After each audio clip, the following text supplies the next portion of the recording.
Olá, seja muito bem-vindo ao PG Espaço Esperança. Que bom que você está aqui para juntos estudar mais uma lição do nosso pequeno grupo, tá bom?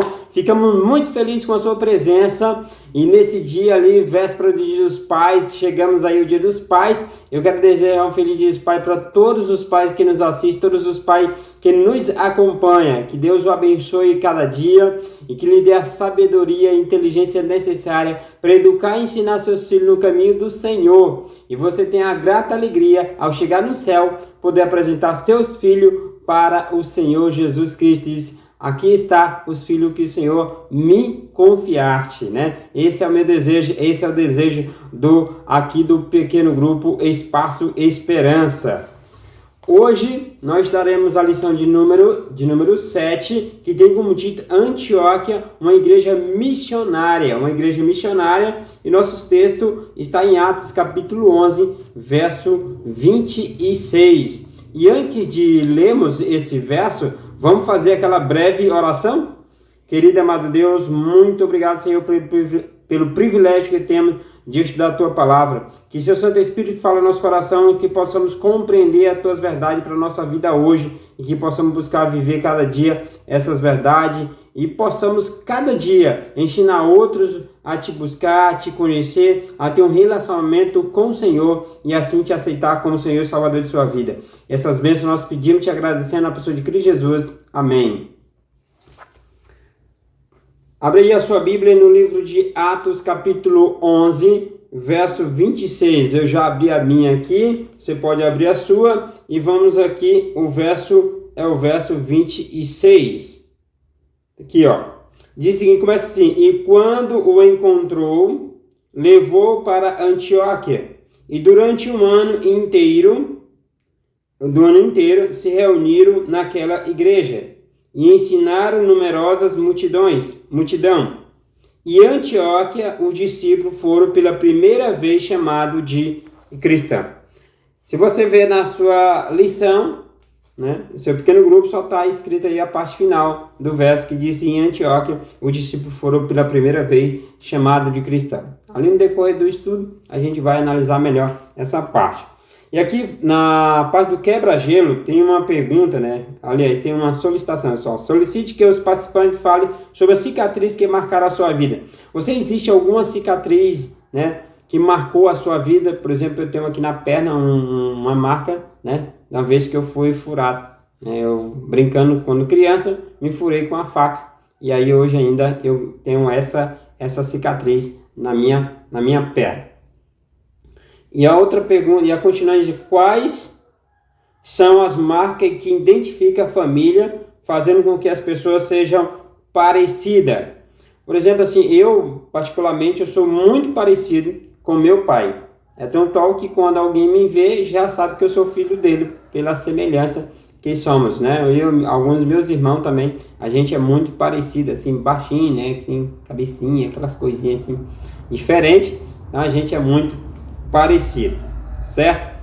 Mas o que lhe faz ser parecido, né? O que faz a sua família ser uma família parecida, né? Você pode deixar nos seus comentários, ó, minha família a gente é assim, temos essa característica, né? Você pode deixar aí nos comentários. Já aqui na parte para refletir, temos um texto do Espírito de Profecia, no livro Atos dos Apóstolos, na página 101. Diz o seguinte, eu gostei desses textos, os textos... O exemplo dos seguidores de Jesus em Antioquia deve servir de inspiração para todos os cristãos que vivem atualmente nas grandes cidades do mundo. Diz assim, ó, embora esteja no plano de Deus que obreiros escolhidos, consagrados e capazes sejam enviados a importantes centros populacionais para realizar conferências públicas, é também seu propósito que os membros da igreja que vivem nessas cidades usem os seus talentos que Deus lhe deu para trabalhando em favor das pessoas. É importante que dentro das cidades grandes, Deus envie homens capazes, homens consagrados para pregar, fazer evangelismo, trabalhar na vida das pessoas dessas grandes cidades. Mas é importante também que as pessoas que já moram nessas grandes cidades, use seus talentos, seus ministérios, o seu talento como seu ministério, use seus dons que Deus já deu para também evangelizar as pessoas da sua cidade. Isso, ó.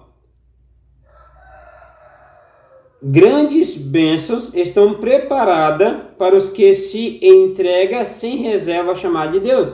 Há uma grande bênção especial para aqueles que se dedicam, para aquele que se entrega sem reserva ao serviço do Senhor, ao chamado de Deus. E Deus chamou você para ser líder de um pequeno grupo. Deus chamou você para ser líder, professor da escola sabatina. Deus chamou você para ser um pregador. Mas mais do que tudo isso, Deus lhe chamou para ser uma testemunha dele. E só quando estes obreiros que se empenharem em pregar a salvação por intermédio de Cristo, esses que moram na cidade, verificaram que muitos que jamais teriam sido alcançados de uma outra forma estão prontos a corresponder ao esforço pessoal e inteligente. Ou seja, muitas pessoas não se salvariam se não fosse o esforço individual de cada irmão na cidade em que elas vivem. E eu pergunto para você, em qual cidade você mora? Qual é a sua cidade? Né? Deixa aí nos comentários. Eu moro na cidade tanto e tem tantos mil habitantes. Quantos habitantes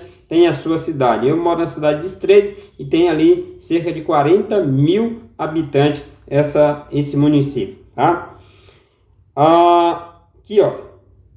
Falando agora de Antioquia, ali falando dos irmãos de Antioquia, diz o seguinte, ó. Primeiro, os cristãos de Antioquia eram parecidos com Jesus.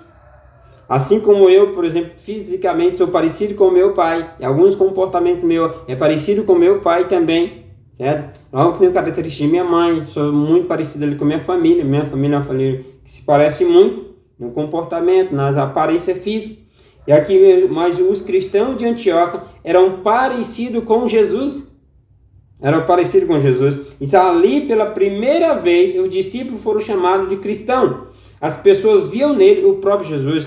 Cristão quer dizer pequeno Cristo. Pequeno Cristo. Então, os irmãos de Antioquia se pareciam tanto com Jesus que eles foram chamados de cristão. Cristo, cristão. Entendeu? Pela primeira vez, olha, você é cristão. Você é um pequeno Cristo. A sua característica, o seu modo de falar, o seu jeito, parece com Jesus. Então você é cristão, entendeu? E a parte 2 aqui diz o seguinte. A igreja de Antioquia nasceu sob a perseguição. Sob perseguição. Está lá em Atos, capítulo 11, do 19 ao 25. O evangelho chegou àquele território gentílico por causa da perseguição. Entretanto, a mão do Senhor estava com ele. Mesmo diante do sofrimento, da perseguição, Deus estava guiando seu povo. E se muitos crentes se converteram, lá no Atos capítulo 11, verso 21, muitas pessoas, ao eles testemunharem, ao eles pregarem, essas pessoas se converteram. E era muito que se convertia, entendeu? Se convertia a palavra de Deus. Então, Barnabé buscou Paulo em Tarsis para que o ajudasse na obra. Que ali no verso inicial, ali no verso 24, 25 e 26 do capítulo 11, fala dessa história. Entendeu? Então assim, Barnabé vai buscar Paulo para que o ajudasse. E diz aqui, durante um ano ensinava numerosas multidões. No verso Atos capítulo 11, verso 22 a 26. Entendeu? Ali, eu fico pensando, todos os dias, durante um ano, Paulo não pregava para um pequeno grupo de pessoas, mas ele pregava para a multidão. Eu fico pensando na quantidade de pessoas que foram aceitando Jesus dia após dia. Que todo dia pessoas aceitavam Jesus ali. Todos os dias. E com que tamanho ficou essa igreja, o quanto que essa igreja avançou. Diz aqui, ó, a perseguição não destruiu a semente do evangelho, apenas espalha. Então, quanto mais perseguia, mais os cristãos se espalhavam, mais a mensagem também se espalhava. Terceiro, a igreja de Antioquia priorizava a sua obra missionária. Era uma igreja missionária, uma igreja que amava a pregação da palavra de Deus. E se embora em Antioquia fosse uma grande cidade, o Espírito Santo mostrou a eles que o evangelho precisava ir além, atravessando fronteira, chegando até os confins da terra. Antioquia era uma cidade grande, era uma mega cidade, era uma das maiores cidades daquela época, mas precisava ali pregar a palavra. Por exemplo, uma das maiores cidades do mundo hoje fica, por exemplo, temos Nova York, temos São Paulo, temos uma da cidade da Índia, que não lembro agora o nome, tem Tóquio, tem muitas mega cidades, entendeu? Cidades. Eu não sei qual a maior cidade aí do seu estado. Por exemplo, aqui nós temos São Luís, né, que é a capital, e temos aqui no interior a cidade de Imperatriz, que são as duas maiores cidades do estado do Maranhão. Ó, cada igreja deve ser uma agência missionária. Cada igreja deve ser uma agência missionária e cada crente deve ser uma testemunha. Cada igreja uma agência missionária e cada crente, cada irmão, uma testemunha. Aqueles que vão além, que vão testemunhar de forma vida, né, na sua vida, o amor de Jesus por elas. E aqui já na parte do abrindo o coração, o que é mais desafiador, pregar ou testemunhar? Eu creio que testemunhar. Por quê? Porque se você testemunha, você já está pregando. E muitas vezes você prega, mas não testemunha. Porque você fala, mas não vive aquilo que você fala. Mas quando você vive aquilo que você fala, você prega muito mais. Diz que um ato, né, fala muito mais do que as palavras. A sua atitude fala muito mais do que as palavras. Então, para mim, particularmente, não sei para você, você pode deixar aí seu comentário. Testemunhar é mais difícil. Por isso que precisamos todos os dias do Espírito Santo de Deus, para que aonde nós estejamos, aonde quer que estejamos, possamos testemunhar do amor de Jesus por nós, de uma forma tão poderosa, que as pessoas olhar para nós, nos identifiquem como cristãos. Assim como em Antioquia, as pessoas olhavam para os cristãos e diziam assim, esse é Cristo. Esse povo se parece com Cristo, esse povo é cristão. E as pessoas? O que as pessoas vê ao olhar para você?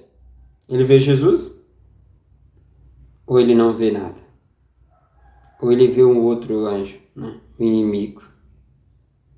Precisamos ter bastante atenção quanto a isso. Precisamos todos os dias clamar pelo Espírito Santo de Deus em nossa vida, para que possamos ser uma testemunha viva. E aqui a segunda questão: existe perseguição aos cristãos? Existe, só que em pequena escala, em grupos isolados. Há as perseguições a pessoas, mas não há uma perseguição grande, né? Não há uma perseguição de uma forma geral. Hoje você é livre, você pode pregar pela internet, você pode testemunhar para alguém. Algumas pessoas podem, assim, existem alguns grupos que perseguem, mas de forma geral não há uma perseguição. Diz aqui, como será no futuro? Nós sabemos que no futuro, quando antes mesmo da porta da graça se fechar, quando a lei dominical for assinada, quando eu vir decreto, as igrejas terão que fechar as portas. E haverá uma forte perseguição contra os cristãos, contra aqueles que não aceitarem a guarda do domingo.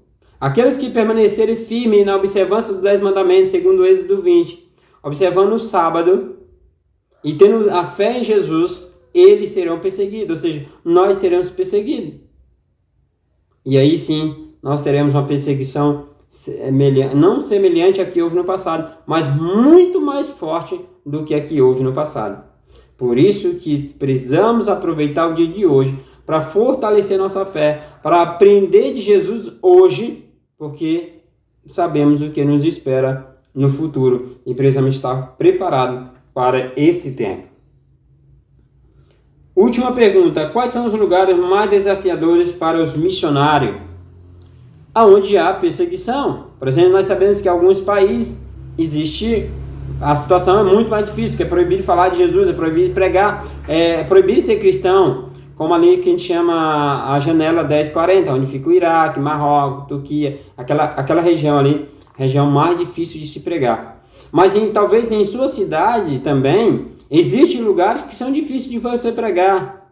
Por exemplo, aqui no Estreito tem alguns lugares que as pessoas têm uma dificuldade para as pessoas em aceitar ali um estudo bíblico, há uma dificuldade as pessoas irem a uma igreja. Então talvez também na sua região há essa dificuldade. Às vezes a sua dificuldade não seja territorial em questão de cidade, em questão de bairro, mas seja em questão familiar, dentro da sua família. Às vezes, assim, por exemplo, um irmão seu já tem uma dificuldade maior. Às vezes, seu pai, sua mãe, às vezes alguém da família, a própria família também, talvez seja um lugar mais desafiador para você pregar. Mas independente dos lugares, Deus sempre está conosco, Deus sempre estará no controle. Eis que estou convosco todos os dias, até o fim do século. Aqui na Paz Trabalhando Juntos, nessa semana, convide pessoas para estudar a Bíblia com você e para ir à igreja. Priorize a obra missionária e dê seu testemunho ao Evangelho. Na próxima semana, nós iremos falar sobre compartilhar esperança, né? Compartilhar esperança é o tema da próxima semana, a lição de número 8. Mas, preste atenção aqui. Na semana passada, a gente pediu, por exemplo, para você convidar alguém que estava afastado dos caminhos do Senhor para vir à igreja, né? Para vir um programa da igreja, para vir um pequeno grupo. E a pergunta é, como foi a reação da pessoa que você convidou? Como ela reagiu? Ela ficou feliz? Ela foi para um programa ou ainda ela vai para um programa? Entendeu? Eu quero que você deixe no comentário aí a reação da pessoa e também o nosso apelo é que você vá a alguém, procure alguém e ofereça a ela um estudo bíblico. Tá? Se você já dá estudo bíblico, meus parabéns. Se você não dá estudo bíblico, procure dar um estudo bíblico. Procure alguém para estudar a Bíblia com você e para que você possa testemunhar. Certo? Mais uma vez, frisando, a lição da semana que vem é essa, a lição de número 8, que tem como título Compartilhando Esperança.